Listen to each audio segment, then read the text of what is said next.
Hello, this is Mitch Waite, and I'd like to tell you about a new feature of iBird called the Photo Center. Its purpose is to let you add your own photos to the species pages. So let me show you how it works.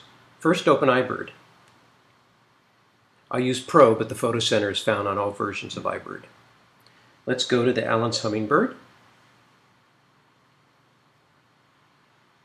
We're on its species page. Note there's a new button at the bottom row called My Photos. So I'll tap it. There are no photos yet, so we see a large button called Add Your Photo. I have previously added some photos to the iBird Photo Center, which I'll show you how to do shortly. So for now, tap Add Your Photos, and it'll bring up a menu. From here, I can assign existing photos or take a new photo using the built-in camera. So let's tap Assign Existing Photos. This takes us to the Photo Center.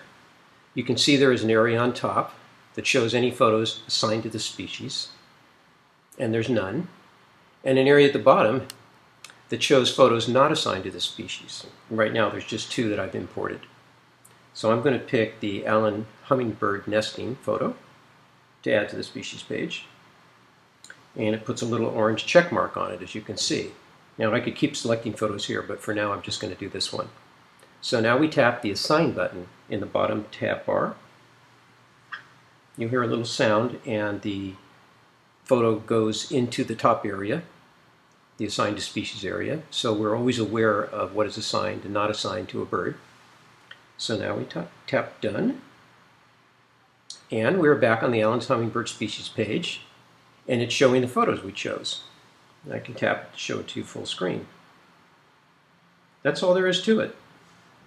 Next, we'll see how to import photos into the Photo Center. Now I'm going to show you how to import photos or images of any kind into iBird. So make sure iBird is open. Now the Photo Center is accessed by tapping on a new icon in the tab bar called naturally the Photo Center. Now, as you can see, the Photo Center is divided into two areas. The top one is called Assigned Photos, and the bottom one is called Unassigned Photos. Thumbnails representing images stored in iBird appear in one of these areas. The way you get photos into the Photo Center is by tapping the plus icon in the upper right of the screen. So let's do this now. A menu appears showing the sources we can import from, and they include the built-in camera, the built-in photo gallery, external sources, Dropbox, and Flickr. Now Dropbox is a free cloud service for storing any kind of file, which works with PCs or Macs. They offer 2 gigabytes of storage space and can be found at Dropbox.com if you want to sign up.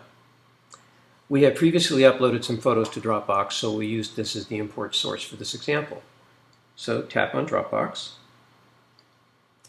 Assuming you previously logged in, you should see your set of folders. We tap on the first folder, which contains thumbnails representing photos I uploaded to Dropbox from my camera.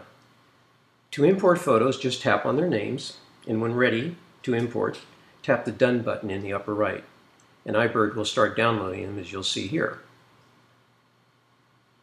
So I will select the American Avocets, the Audubon's Oriole, the Bullock's Oriole, and the Cooper's Hawk, and tap Done. Now you can see it's downloading, and it shows the number of files it's downloading. In this case, it's now at 3 of 5, 4 of 5, and 5 of 5. Now when completed, we are returned to the Photo Center. Thumbnails for our photos appear in the lower unassigned area of the screen. That's all there is to importing. In the next video, we'll see how to assign several photos at the same time and how to share them on Facebook.